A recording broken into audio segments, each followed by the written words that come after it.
child could not be saved, Your Grace. I am deeply sorry. The boy was lost before delivery. The Duchess survived. The doctor's voice trembled inside the silent chambers of Valencrest Manor. Then he made the mistake that destroyed an entire family forever. But she will never carry another child again. Duke Hadrian Valencrest slowly looked toward the bed where his wife lay pale and shaking after losing her 8-month pregnancy only hours earlier. The 3 daughters beside her froze in fear. Elisande gripped her mother's hand tighter. Viralia's eyes filled with anger. Little Aurelia started crying softly. Lenore weakly reached toward her husband. Hadrian, we lost our baby. But the Duke's face turned cold. No son, he whispered bitterly. The room fell silent. One maid quietly covered her mouth in horror. Lenore stared at him. I nearly died. And my bloodline dies with you. Viralia stepped forward instantly. Our brother just died, and this is what matters to you. Hadrian turned sharply. You will speak respectfully. Viralia laughed bitterly through tears. Respect! You care more about an unborn title than your own family. Smack! The echo echoed across the room. Aurelia screamed. Elisande quickly pulled Viralia back, while servants panicked near the doorway. Lenore looked at her husband like she no longer knew him. You struck your daughter. Hadrian adjusted his gloves calmly. for years I waited for a son. Instead, I am surrounded by disappointment. Aurelia broke down, crying harder. Viralia wiped blood from her lip and whispered, Mother should have married a man instead of a monster. Hadrian pointed toward the door. All of you will leave this estate before dawn. Froze. Lenore looked shattered. You would throw us out tonight? I will not waste my fortune on women who destroyed House Valencrest. Hours later, the daughters helped their weak mother into a carriage beneath the dark morning sky. Not through the royal gates. Hadrian forced them to leave through the servants' entrance, like criminals. Servants secretly cried as the carriage disappeared. By sunrise, they arrived at Lenore's family estate, hoping for mercy. But her brother looked at them coldly and said, You should not have come here. Aurelia started crying again. Viralia looked ready to attack someone. Then, suddenly, Lenore covered her mouth. Blood spilled through her fingers. Elisande's face turned white. Mother, do you? Lenore collapsed to the ground, and the nightmare of the Valencrest daughters had only just begun. If this story already has your heart racing, don't forget to subscribe and turn on notifications, because this family's downfall is about to become unforgettable. And if you're enjoying the story, you can support the channel with a super thanks. Now tell me in the comments, where are you watching from today? When Lenore Valencrest gave birth to Viralia, Duke Hadrian did not even enter the recovery chamber. The servants remembered that part clearly for years. The nurse had carried the newborn carefully toward him in the marble hallway, while the household waited nervously for his reaction. Instead of taking the baby, Hadrian simply asked one question. Another girl? The nurse lowered her eyes. Yes, Your Grace. Hadrian walked away without another word. After that day, the atmosphere inside Valencrest Manor changed slowly and painfully. Expensive gifts stopped arriving in Lenore's chambers. Family dinners became quiet formalities. Hadrian buried himself inside a state business and rarely acknowledged his daughters unless guests were present. When Aurelia was born 3 years later, things became even worse. Hadrian did not visit the nursery for nearly 2 weeks. Lenore stopped defending him after that.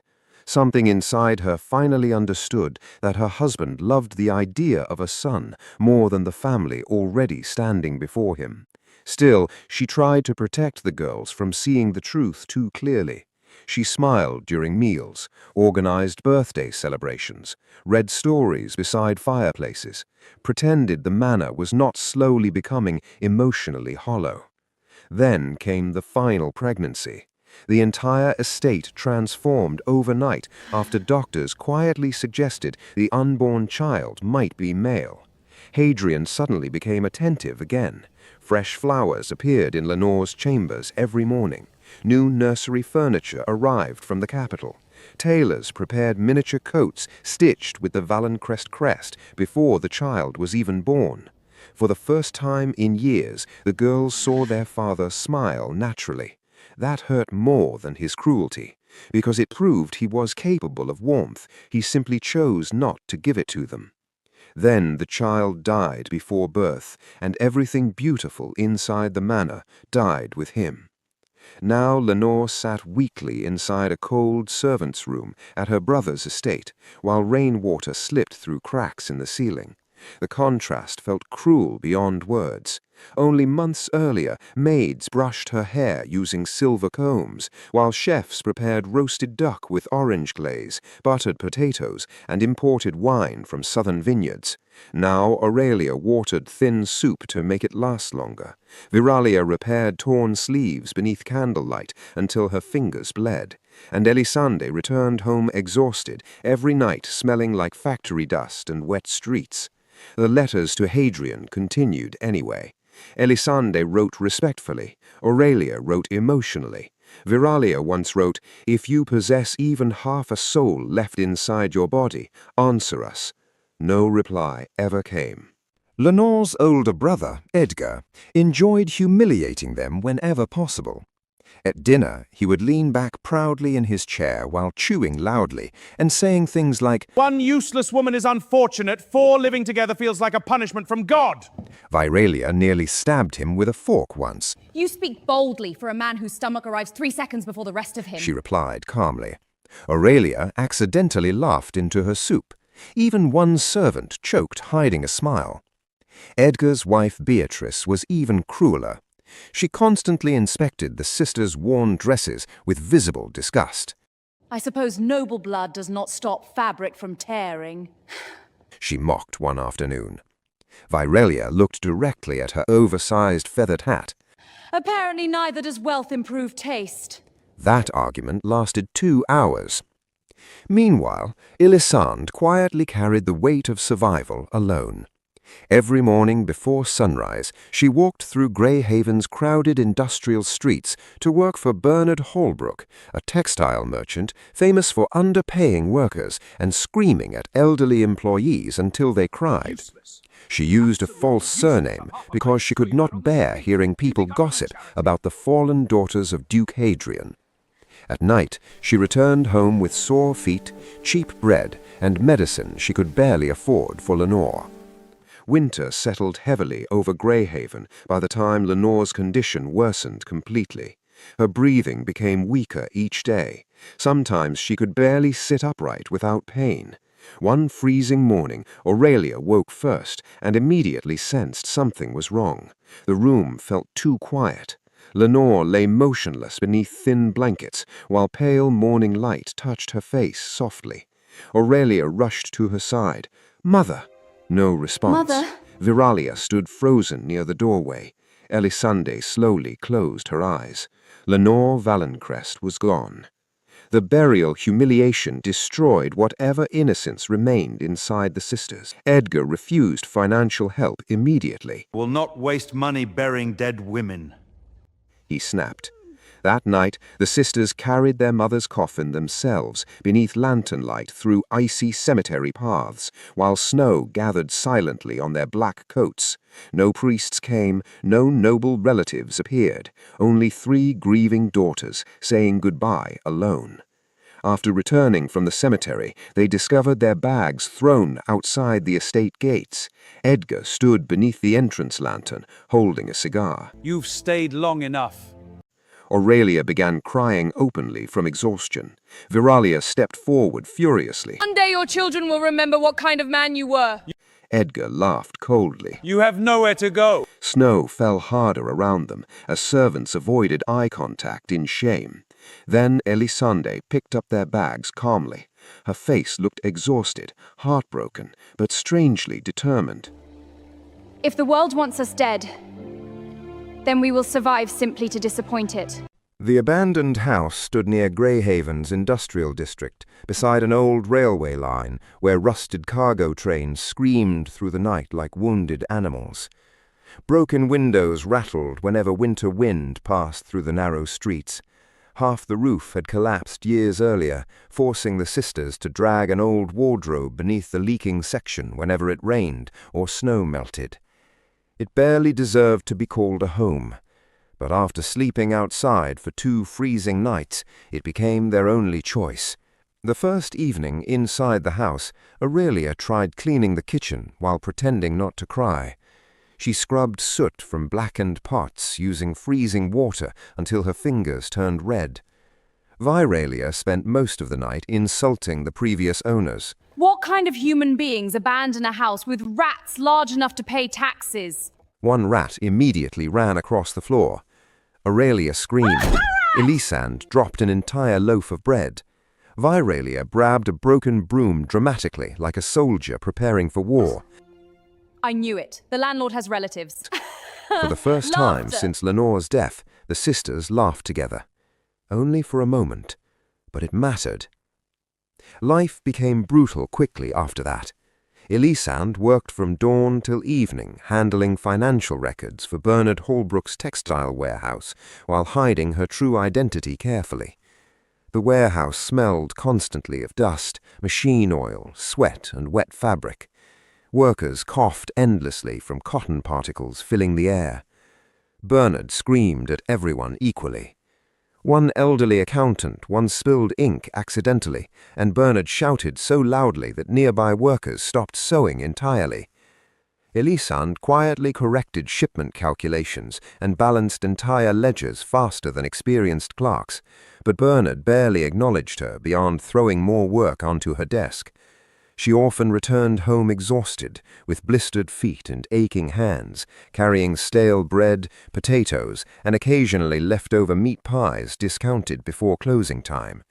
Most nights she pretended she had already eaten.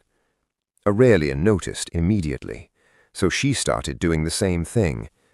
The sisters secretly starved themselves for each other while pretending not to notice. Viralia's anger towards society grew worse each week. She repaired torn clothing for factory workers, using discarded fabric scraps behind textile bins behind warehouses. Sometimes wealthy women visited secretly, wanting elegant repairs for expensive dresses without paying full boutique prices. Viralia tolerated them poorly. One rich woman complained for 20 minutes about uneven stitching while wearing enough jewelry to feed an entire neighborhood. Viralia calmly lifted her sewing scissors. You may either stop speaking or discover how symmetrical your eyebrows truly are. Meanwhile, Aurelia tried desperately to keep the house feeling human.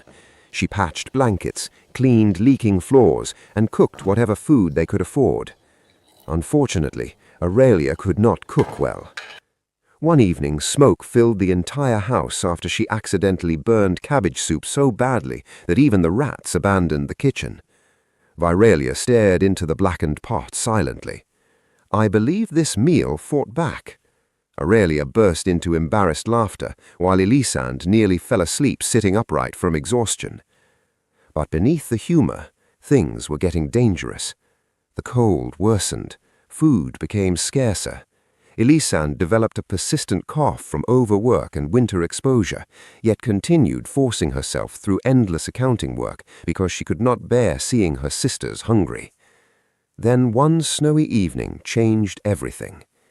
Greyhaven's streets were nearly empty beneath heavy snowfall when Elisande finished work late, carrying stacks of accounting ledgers tied together with worn leather straps. Her gloves were soaked, her boots leaked freezing water, and she was so exhausted she barely noticed the sound of a motor car. The black automobile appeared suddenly through swirling snow, its headlights cutting across the narrow street before brakes screeched violently. Elisande slipped backward and dropped the ledgers directly into the slush. For one terrifying second, she thought she would die beneath the wheels.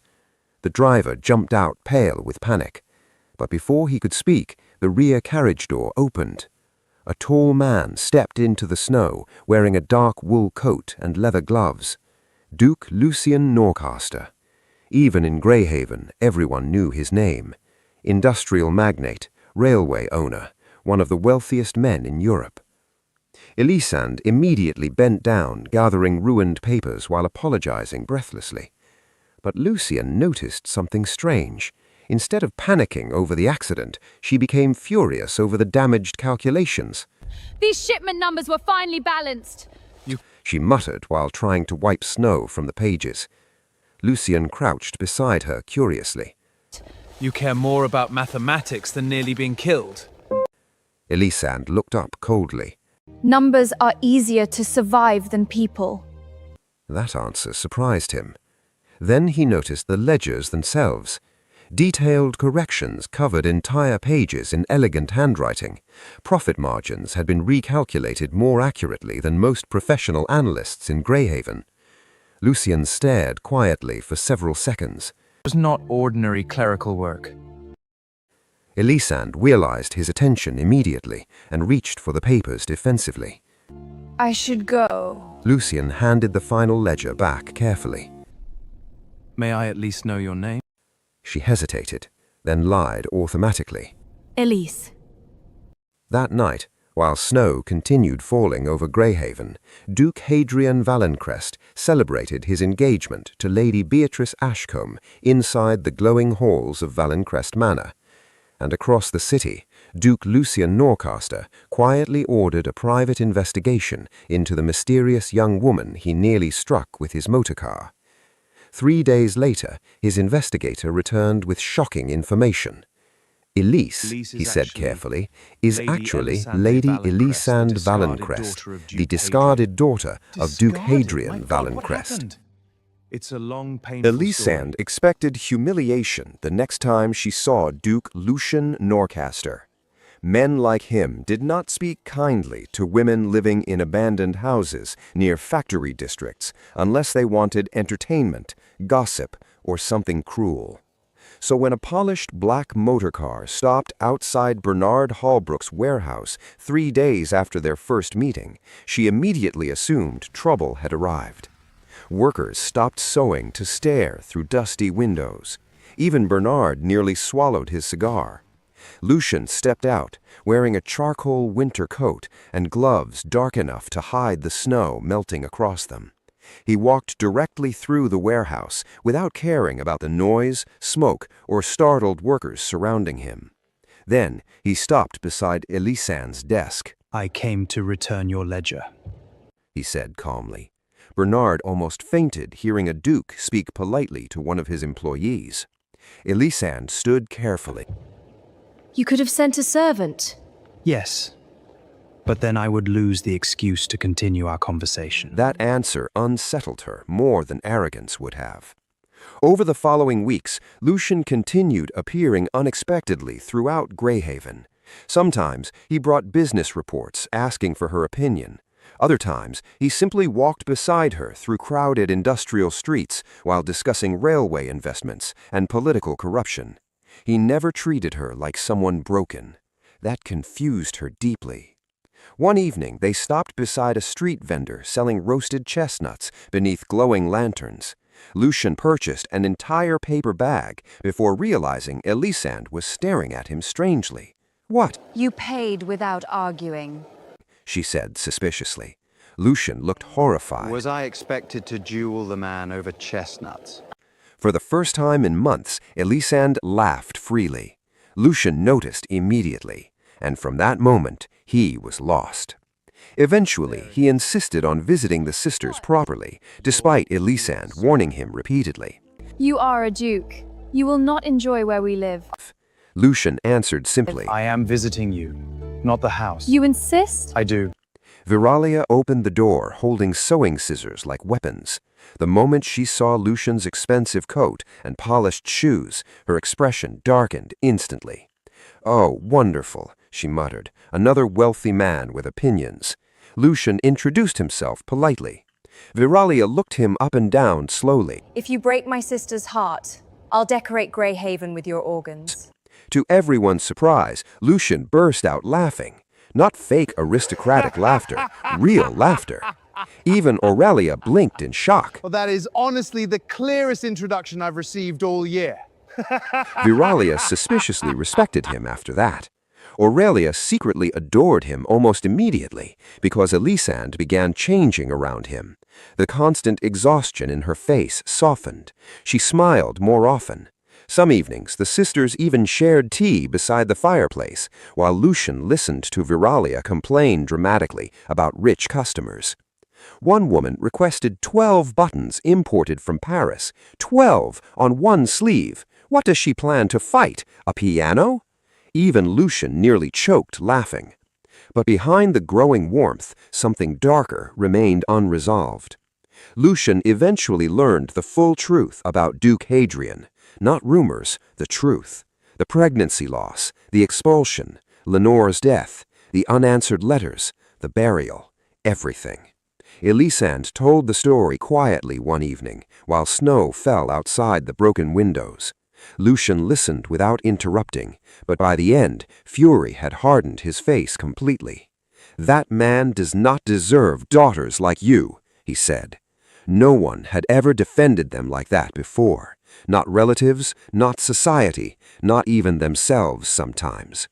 Weeks later, Lucian invited Elisande to one of his railway construction sites outside Greyhaven.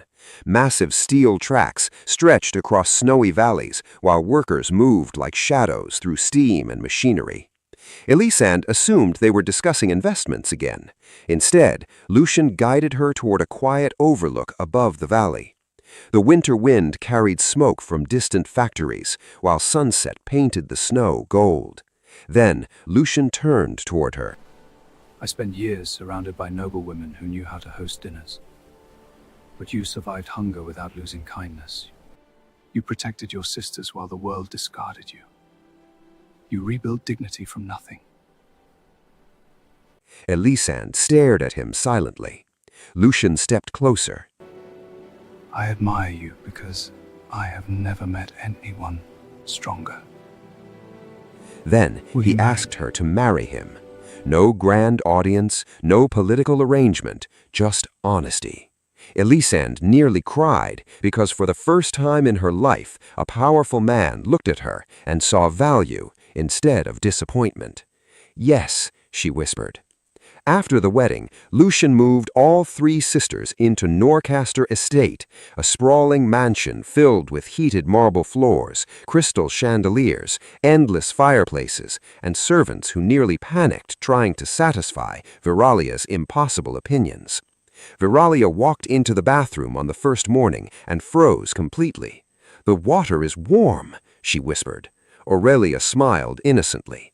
"That is usually how rich people bathe." Viralia sat down dramatically beside the tub. "I would like to apologize to wealth for misunderstanding it." For the first time since losing Lenore, the sisters finally slept without fear. But aristocratic society never forgot cruelty for long. At the wedding celebration, nobles whispered behind silk fans, while orchestras played beneath golden chandeliers. Elisande danced beside Lucian peacefully, unaware of the woman standing nearby. An older countess leaned toward her friend and whispered coldly, "No matter how rich they become, abandoned blood remains cursed." Across the ballroom, Viralia heard every word. Elisande first noticed Viralia's talent long before wealth entered their lives again. Even inside the abandoned house near Greyhaven's railway district, Viralia somehow transformed torn fabric into beautiful dresses using nothing more than cheap thread, candlelight, and pure stubbornness. One evening, Aurelia returned from church carrying an old damaged coat donated by wealthy families. It's ugly. Aurelia admitted apologetically. Viralia grabbed the coat, examined it for 3 seconds, No. then muttered, No, it's insulted. By morning, the coat looked elegant enough for aristocratic dinner parties. That was the moment Elisande truly understood her sister's gift. So, after marrying Duke Lucian Norcaster and finally escaping poverty, Elisande made a decision immediately. Viralia would never waste her talent repairing factory clothing again. 3 weeks later, Veralia stood inside the prestigious Montclair Academy of Fashion and Design, wearing a dark green fitted dress she had sewn herself, while wealthy students stared openly at her background papers. One blonde student, named Clarice, finally smiled cruelly during introductions. So you are the famous gutter seamstress. Several students laughed quietly. Veralia looked directly at her perfectly curled hair. And you are apparently the victim of a tragic mirror shortage. The room exploded with shocked laughter. Even the instructor struggled not to smile. Madame Odessa Laurent, the Academy's feared head instructor, immediately disliked Veralia's attitude. Odessa was famous throughout Europe for training royal designers and humiliating untalented students publicly. She believed discipline created greatness. Veralia believed most rich people deserved verbal violence. The first months became constant war between them. Odessa criticized Veralia's refusal to follow traditional fashion structures. Veralia openly argued back during lessons, often horrifying classmates. You cannot simply ignore centuries of tailoring principles. Odessa snapped one afternoon. Veralia calmly adjusted a mannequin's sleeve. Then perhaps centuries should dress better. The classroom went silent. Odessa nearly fainted from outrage. But slowly, irritation became fascination, because Veralia's designs were extraordinary. While other students copied traditional Victorian gowns filled with stiff shapes and predictable patterns, Veralia created softer silhouettes, sharper cuts, and elegant movement that made women appear powerful instead of decorative. Her dresses looked alive. Even Odessa eventually admitted privately, She sees fashion the way musicians hear sound. outside the academy, Elisande quietly transformed Lucian's business empire. Investors who initially underestimated her quickly learned she possessed terrifying intelligence beneath her calm personality. She reorganized railway contracts, prevented disastrous financial deals, and exposed corrupt executives who attempted to manipulate company accounts. One elderly banker reportedly left a negotiation meeting sweating through his collar after Elisande politely dismantled his entire proposal in under 10 minutes. Lucian, adored watching powerful men, realized too late that his wife was the smartest person in the room.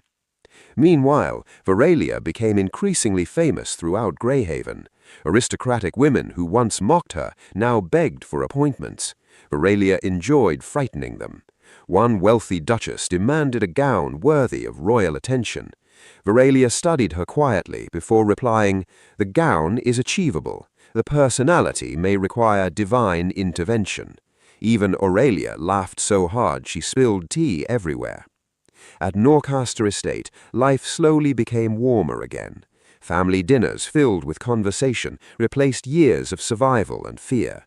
Aurelia decorated rooms with flowers constantly, while Veralia complained dramatically about rich people eating tiny portions. "I did not survive poverty to watch aristocrats flirt with asparagus."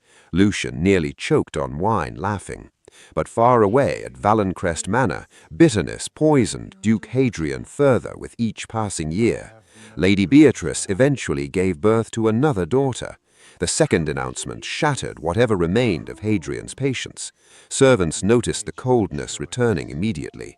He stopped visiting the nursery, avoided family dinners, buried himself inside estate business, while Beatrice quietly watched resentment grow inside him, exactly as it once had with Lenore.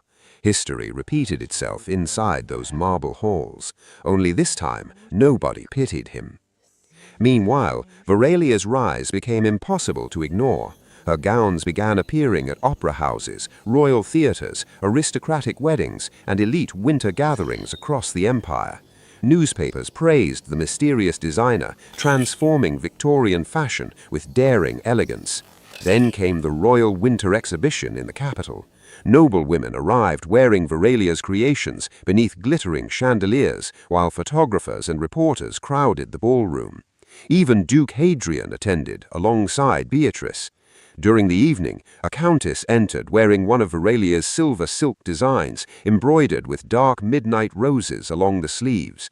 The entire ballroom stared. Duke Hadrian himself looked impressed. Extraordinary craftsmanship, he admitted quietly while watching the gown move through candlelight. "Whoever designed that dress understands elegance better than half the empire." Nearby, reporters smiled proudly. "The designer is becoming legendary," one man said. "Lady Veralia herself." Hadrian frowned slightly. Something about that name suddenly felt familiar. Snow covered the entire Norcaster estate the night Elisand's winter ball transformed Greyhaven society forever. Golden lanterns lined the curved entrance roads, while black luxury motor cars rolled through the gates carrying dukes, foreign investors, ministers, opera stars, and aristocrats wrapped in fur-lined Victorian coats. Musicians played softly beneath crystal chandeliers large enough to reflect across the polished marble floors like frozen stars. Inside the ballroom, servants carried silver trays filled with roasted pheasant, honey-glazed duck, buttered pastries, warm wine, cream cakes, and delicate fruit tarts imported from southern provinces. The celebration honored the birth of Elisande and Lucien's first child. But society whispered about something else entirely: Veralia's gowns. Everywhere people turned, her designs dominated the ballroom. Deep emerald silks, fitted velvet evening dresses, flowing silver fabrics embroidered with midnight roses. Women roved through candlelight wearing her creations like living artwork. One newspaper editor reportedly abandoned his dinner halfway through the evening just to sketch the dresses before competitors copied them. Veralia pretended not to care, which meant she cared deeply. She stood near the champagne tower, wearing a dark sapphire gown of her own design, while criticizing guests silently. That woman lost a battle with her corset. She whispered, after spotting a countess squeezed violently into corsets. Aurelia nearly laughed into her wineglass. Unlike her sisters, Aurelia felt uncomfortable the entire evening. Grand aristocratic gatherings still reminded her too much of the life they lost. The expensive perfume, political conversations, fake smiles, and carefully rehearsed compliments exhausted her emotionally. Several noblemen attempted speaking with her throughout the night, but every conversation sounded identical. "You have remarkable elegance. Your family's recovery is inspiring. Lady Aurelia, perhaps we should discuss future connections." Connections, not feelings, not sincerity, just politics disguised as charm. So Aurelia escaped quietly onto one of the estate's glass-covered winter terraces overlooking the snowy gardens below. The silence felt like relief. That was where she met Duke Adrian Evermont. Unlike most men in the ballroom, Adrian approached without arrogance. He carried 2 cups of warm cinnamon tea instead of champagne, and looked more interested in the snowy garden than society itself. "I suspected someone else was hiding from the ballroom," he said gently, while offering her 1 cup. Aurelia accepted cautiously. You dislike parties too? I "I dislike dislike pretending," Adrian answered honestly. That surprised her immediately. He was handsome in a calm, effortless way, dark hair slightly touched with winter frost, warm eyes, and none of the exhausting pride most aristocrats carried like perfume. Aurelia knew his reputation already: widowed, wealthy, respected for funding hospitals, orphanages, and worker housing projects throughout the empire. For the first time all evening, conversation felt natural.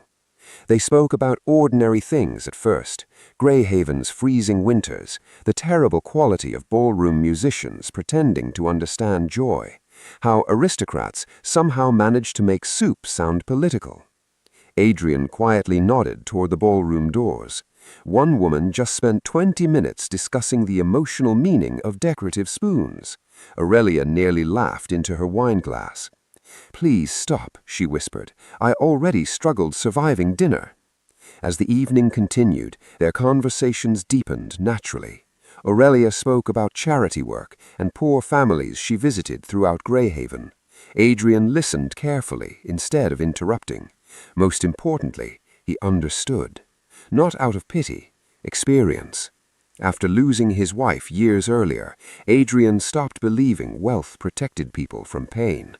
You learn very quickly, he told Aurelia softly, that grief ignores titles.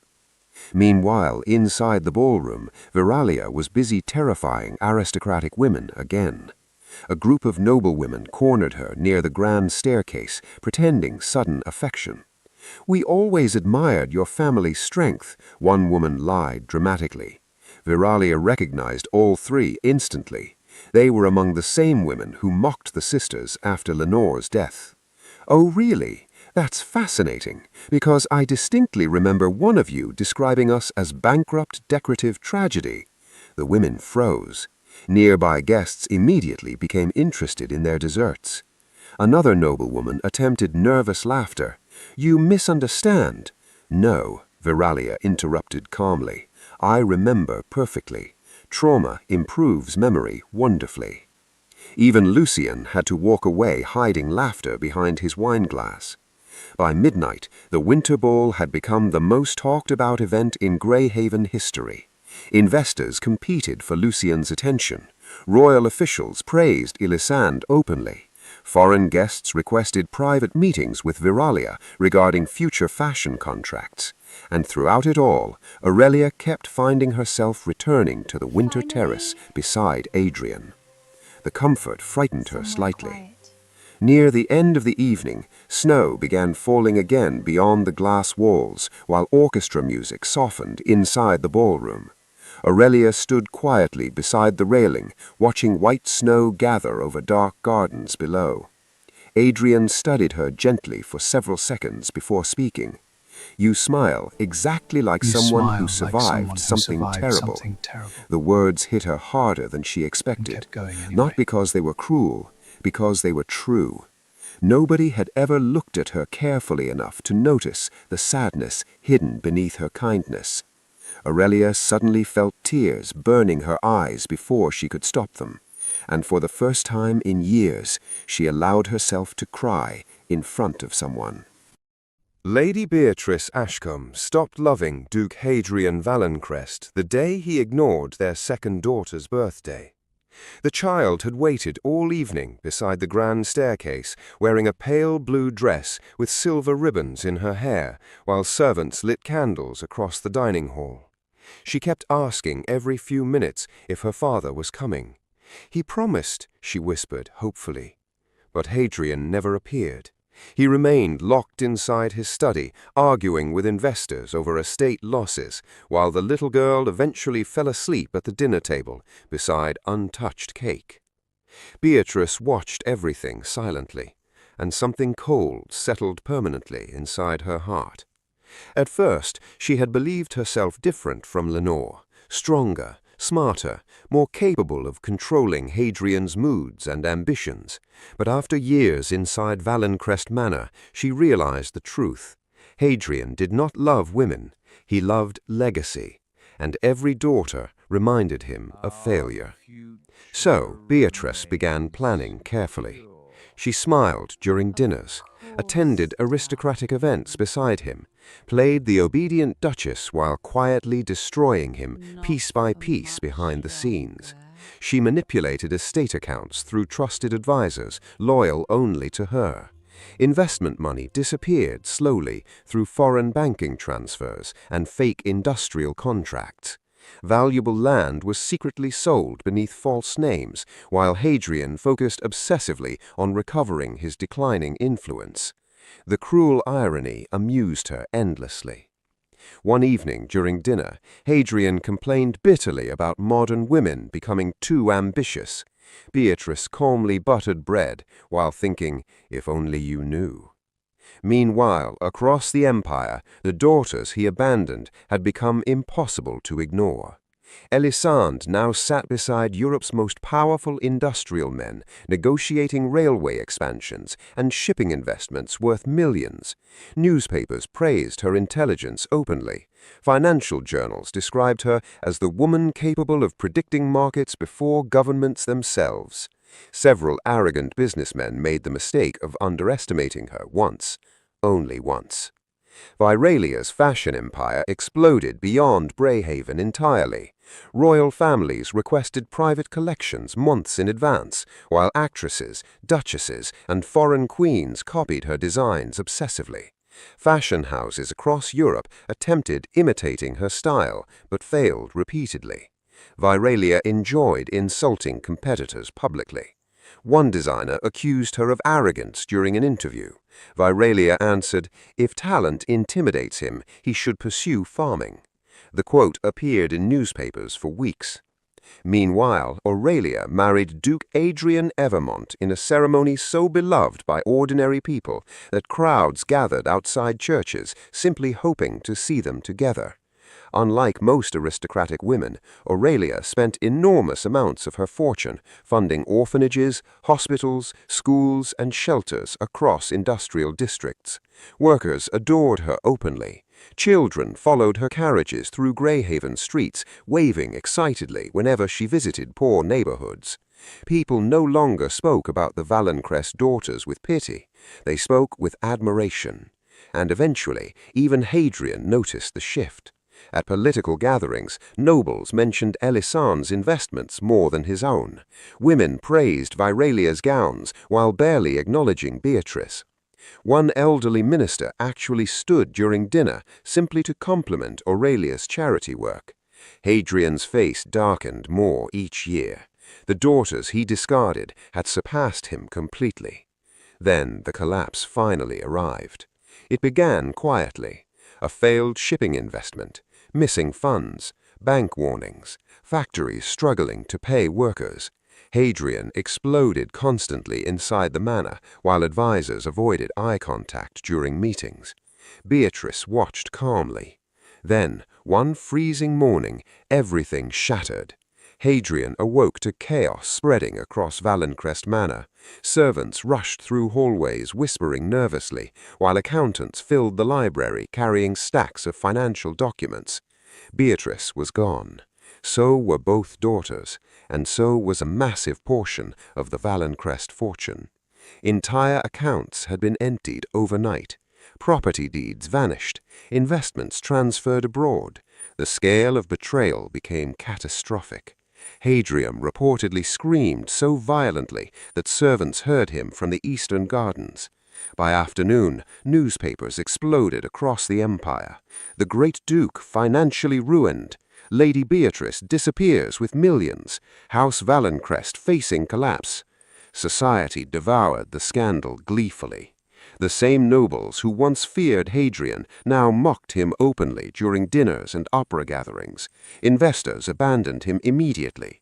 Creditors arrived daily demanding repayment. Factories shut down one after another.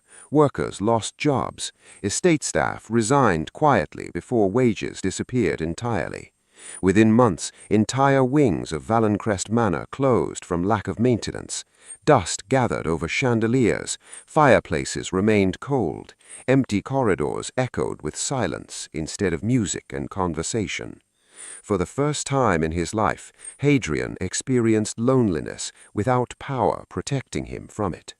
One evening, he wandered through the dark manor carrying a candle because most servants had already left. The silence felt unbearable. No laughter, no family, no warmth. Only regret moving through empty rooms like ghosts. He entered an old storage room searching for estate papers and accidentally knocked over a wooden box forgotten beneath dusty furniture. Childhood belongings spilled across the floor. Tiny shoes, old ribbons, drawings. Hadrian froze. Slowly, he picked up one folded paper, stained slightly with age. A child's handwriting covered the bottom in uneven letters.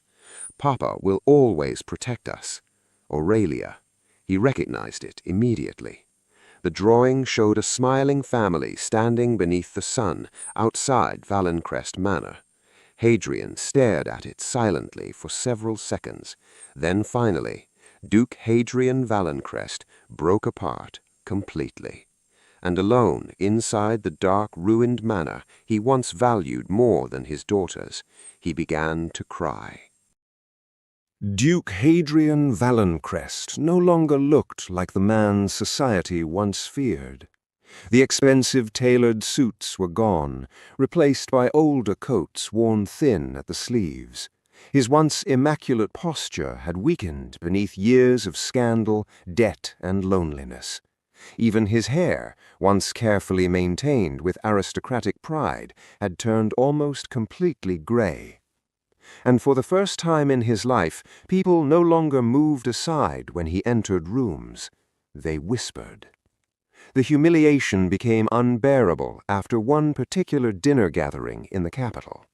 Hadrian had barely entered the ballroom before overhearing several nobles discussing the Valenkrest sisters nearby. Lady Aurelia just funded 3 new hospitals outside Greyhaven. Viralia's Paris collection sold out before the exhibition even opened. And Elisande Norcaster, another man laughed softly, half the industrial ministry fears negotiating against her. Hadrian tried pretending not to hear. Then one older duchess noticed him standing nearby. The woman did not even lower her voice. "It remains astonishing," she said coldly, "that he nearly destroyed daughters most men would pray to have." Several people nodded openly. Years earlier, no one would have dared criticize him publicly. Now, society looked at him with something worse than fear: disappointment. That night, Hadrian returned to Valenkrest Manor and walked through empty corridors lit only by weak candlelight. Most of the estate remained closed because he could no longer afford maintenance. Dust-covered paintings, furniture sat beneath white cloth like forgotten corpses. The silence finally defeated him. The next morning, he ordered a carriage prepared for Greyhaven. The journey itself felt humiliating. At railway stations and city entrances, guards recognized his surname only because of his daughters now. One hotel manager actually asked politely, "Are you related to Lady Elisande?" Related, not respected. By the time Hadrian finally arrived outside Norcaster Estate, snow covered the enormous iron gates while servants moved through glowing gardens carrying lanterns and winter flowers. The estate looked alive, warm, beautiful. Children's laughter echoed faintly from somewhere inside. For several seconds, Hadrian simply stared. Years ago, he had believed throwing away his daughters would preserve the Valenkrest legacy. Instead, everything good survived without him. A servant eventually guided him through massive marble halls, decorated with golden chandeliers, polished oak staircases, and enormous fireplaces warming the estate against the winter cold. Family portraits lined the walls, not stiff aristocratic paintings, real happiness. Elisande beside Lucian holding their children, Aurelia laughing beside Adrian in hospital courtyards, Viralia scowling dramatically while surrounded by fabric rolls and sketches. The warmth inside the estate hurt more than poverty ever could, because Hadrian finally understood what he destroyed. When the sisters entered the drawing room, the air itself seemed to tighten. Viralia arrived first. The moment she saw him standing there, every trace of warmth vanished from her face instantly. "Well," she said coldly, "the ghost finally found the address." Aurelia entered behind her and froze completely. Pain crossed her expression so quickly, Hadrian almost looked away. Only Elisande remained calm, controlled, distant. She stood beside the fireplace, wearing dark emerald silk, while studying her father silently, like someone observing the ruins of another lifetime. Nobody invited Hadrian to sit. For several seconds, only the sound of crackling fire filled the room. Then Hadrian spoke quietly. I know I have no right to ask anything from you. Oh good, we are starting with honesty. No, he threw our dying mother into the street. He can survive a conversation. Hadrian lowered his eyes, and surprisingly, he accepted it. I deserve your hatred, He admitted quietly. That sentence alone shocked Aurelia, because Duke Hadrian Valenkrest once rather swallowed broken glass than admit fault. Elisande finally spoke. It. Why are you here? Because I spent my entire life believing sons created legacy, and I destroyed my family trying to prove it. Silence filled the room again. Then, painfully slowly, Hadrian apologized. Not like a duke protecting pride, like a broken old man finally crushed beneath his own mistakes. He apologized for Lenore, for the unanswered letters, for abandoning them, for choosing obsession over love. Viralia turned away completely during most of it, her jaw tight with anger. Aurelia cried quietly. Elisande simply listened. Then Lucian and Adrian entered, carrying the younger children, instantly changing the atmosphere of the room. Little voices filled the silence, while servants brought warm tea and pastries beside the fire.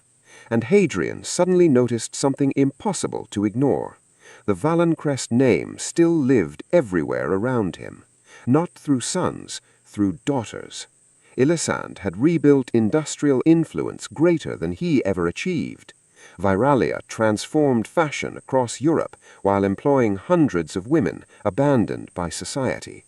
Aurelia made the family name beloved among ordinary people through compassion instead of fear. The bloodline survived because of the women he once called worthless. Hadrian stared at his grandchildren playing beside the fireplace, while emotion finally overwhelmed him completely. "I was wrong," he whispered brokenly. Viralia folded her arms immediately. "You were cruel." "Yes. You destroyed our mother." Hadrian closed his eyes painfully. "Yes." Viralia looked away before tears could fully appear. "I don't forgive you."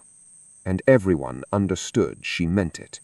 But Aurelia slowly stepped closer and rested her trembling hand over her father's. Not because he deserved it, because she refused to become cold like him.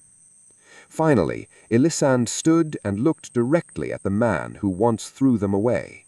"You wanted sons to continue your name," she said calmly, "but it was your daughters who saved it." Hadrian could not answer. Later that evening, he sat quietly near the fireplace while watching his daughters laugh together beside their husbands and children. Warmth filled the estate. Life. Love.